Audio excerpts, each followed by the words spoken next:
کے لیے عبداللہ کو جنگل میں شکار کے لیے گئے تھے، تب اللہ رب العزت نے اپنے محبوب کے والد حضرت عبداللہ کی مدد فرمائی اور آسمان سے فرشتوں کو نازل فرمایا جنہوں نے مار کر کے کتوں کو بھگا دیا۔ اللہ اکبر۔ حضرت آمنہ کے والد بزرگوار بھی وہاں پر موجود تھے، انہوں نے ماجرے کو دیکھ لیا اور یہ عائد کر لیا کہ مجھے لڑکے کی تلاش ہے، اس لیے کہ میرے گھر کے اندر جو پاک خاتون ہے اس کی زندگی سے وہ واقف تھی، اس کی عفت اور عصمت سے وہ واقف تھی۔ اللہ اکبر۔ اس مسلمانوں اس کے اخلاق اور اس کے کردار سے وہ واقف تھے، وہ تلاش میں تھے کوئی ایسا لڑکا ملے جو آمنہ کے لائق ہو، لیکن آج حضرت عبداللہ کو شام کے یہودیوں سے بچاتے ہوئے رب کی فوج سے دیکھا ہے تو حضرت آمنہ کے والد نے عہد کر لیا ہے کہ آمنہ سے نکاح کروں گا۔ اللہ اکبر۔ مسلمانوں ماں حسن یہ کہ آئے اور آنے کے بعد حضرت عبد المطلب سے ملاقات کرتے ہیں اور ملاقات کرنے کے بعد میں اپنی خواہش کا اظہار کرتے ہیں۔ المختصر یہ کہ دونوں کی رضامندی پر اس نکاح کے لیے آؤ، اس نکاح کے لیے جہاں پر قریش کی ہر خاتون چاہتی تھی عبداللہ سے میرا نکاح ہو جائے، لیکن حضرت بہن کے ایک مرتبہ کہنے پر عبد المطلب نے قبول کر لیا، اس لیے کہ یاد رکھو اللہ رب العزت نے اپنے محبوب کے والد اور والدہ کا پہلے انتخاب فرما دیا تھا کہ اگر کسی کو باپ ہونے کا شرف حاصل ہوگا تو وہ عبداللہ ہوگا، اگر کسی کو ماں کا شرف حاصل ہوگا تو وہ آمنہ ہوگا ہوگی۔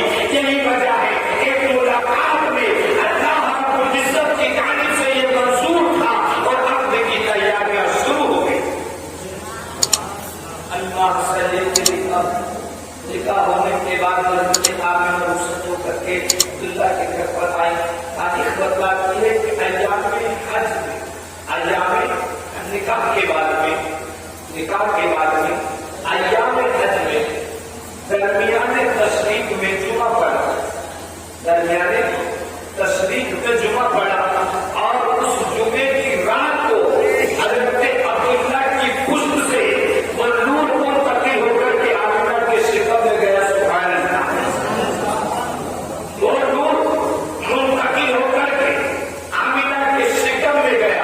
اللہ اکبر۔ مسلمانوں اس کے بعد میں آقا کریم صلی اللہ علیہ وسلم والدہ آمنہ کے شکم میں پرورش پانے لگے۔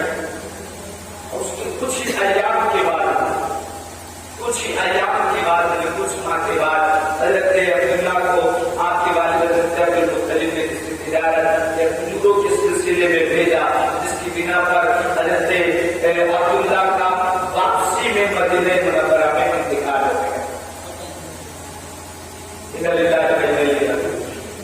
اس کے بعد میں جب اطلاع پہنچی تو پورا گھر غم سے انحال ہو گیا، اس لیے کہ عبد المطلب کے وہ صاحبزادے تھے جن سے عبد المطلب بے پناہ پیار کرتے تھے، اس لیے کہ تمام بھائیوں میں نہ حضرت عبداللہ کی طرح کوئی حسن و جمال میں تھا اور نہ ہی کوئی عقل و بردباری میں تھا۔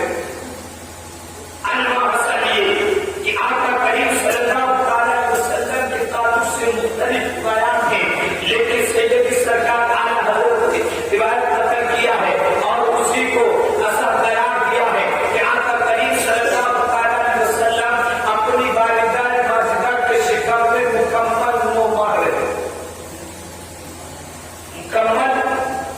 ماہ رہے، اور پھر ولادت میں اختلاف ہے، لیکن اکثر علماء کے نزدیک موٹا قول یہی ہے کہ آقا کریم صلی اللہ علیہ وسلم کی ولادت 12 ربیع النور کو صبح کے وقت میں حضرت آمنہ خاتون کے گھر کے شکم سے حضرت عبداللہ کے نور نظر کی ولادت ہوتی ہے۔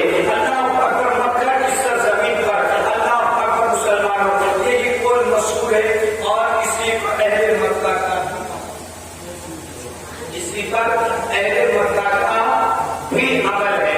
حاصل یہ کہ آقا کریم صلی اللہ علیہ وسلم پیدا ہوئے، لیکن سنو آج لوگ اعتراض کرتے ہیں کہ آقا کریم صلی اللہ علیہ وسلم کے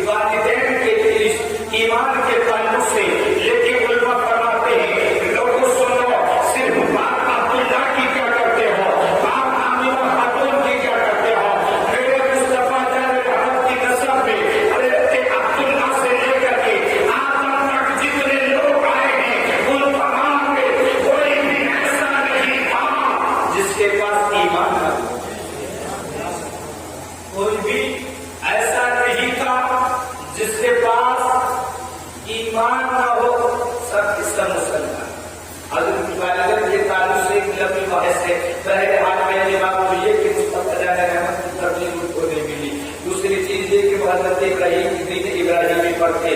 بہرحال علماء کیا اس طرح سے مانتے ہیں کہ دونوں مصطفیٰ رحمت صلی اللہ علیہ وسلم کے والدین اسلام مسلمان. لیکن سنو آقا کریم صلی اللہ علیہ وسلم اس وقت ولادت میں اسی ولادت پر کی بات